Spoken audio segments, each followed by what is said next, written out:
Donc bonjour, aujourd'hui une petite vidéo pour parler de la diversification du vivant au travers de la symbiose et des comportements culturels acquis. Donc les agriculteurs savent depuis longtemps, comme le montre cette photo, que les plantes mycorhizées ont des rendements bien supérieurs aux plantes non mycorhizées.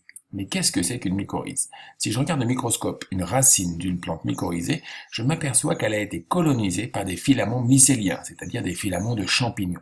Alors, il existe deux types de colonisation. Certains filaments mycéliens vont entourer les cellules racinaires sans les pénétrer, on appelle ça une ectomycorhize. D'autres filaments mycéliens sont capables de pénétrer à l'intérieur des cellules racinaires, on appelle ça une endomycorhize. Alors pourquoi la plante se laisse-t-elle coloniser ainsi? Tout simplement parce que la plante y trouve un bénéfice, ainsi que le champignon. C'est ce qu'on appelle une symbiose. On voit très bien sur ce document que les filaments mycéliens sont capables de coloniser une grande surface de sol pour récupérer des éléments minéraux qu'ils vont donner à la plante. En échange, la plante va fournir aux champignons qui ne fait pas la photosynthèse, il faut le rappeler, des matières carbonées qui vont permettre aux champignons de pouvoir survivre plus facilement. On voit donc un échange gagnant-gagnant. La plante donne des glucides aux champignons et le champignon donne de l'eau et des sels minéraux à la plante. En résumé, on voit qu'une plante qui possède une mycorhize va avoir un appareil racinaire prolongé grâce aux filaments mycéliens, va bénéficier d'un sol beaucoup plus agrégé avec une meilleure prévention contre l'érosion et va avoir un sol qui va retenir beaucoup mieux l'eau qu'une plante sans mycorhize.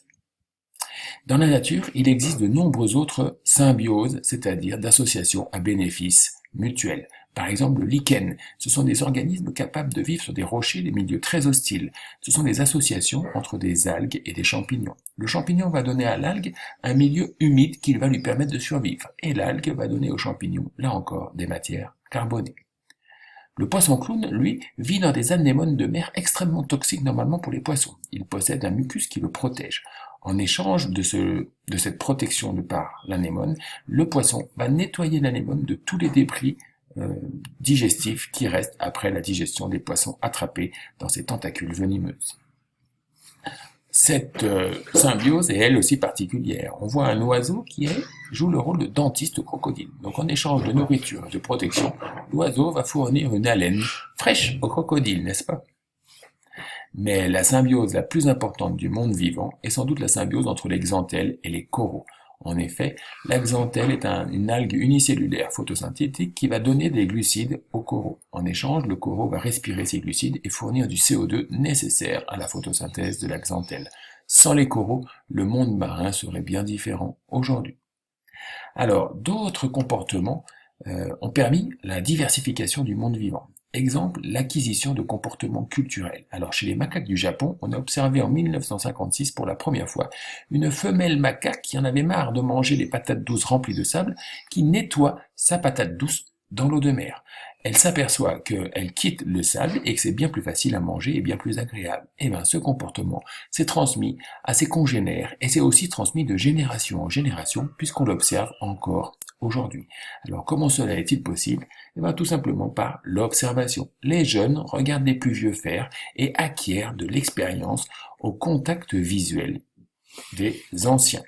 Alors, on peut penser que ces comportements n'existent que chez les animaux, on va dire, évolués ou qui ont un cerveau suffisamment gros, comme les macaques ou encore mieux les chimpanzés, où on a recensé plus d'une quarantaine de comportements culturels.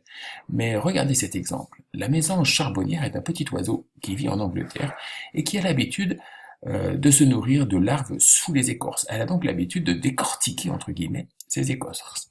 Un jour, en 1926, une mésange bleue a décortiqué une bouteille de lait et elle a découvert qu'il y avait de crème de lait dont elle est particulièrement friande. Et bien, figurez-vous que ce comportement s'est très rapidement propagé sur toute l'Angleterre.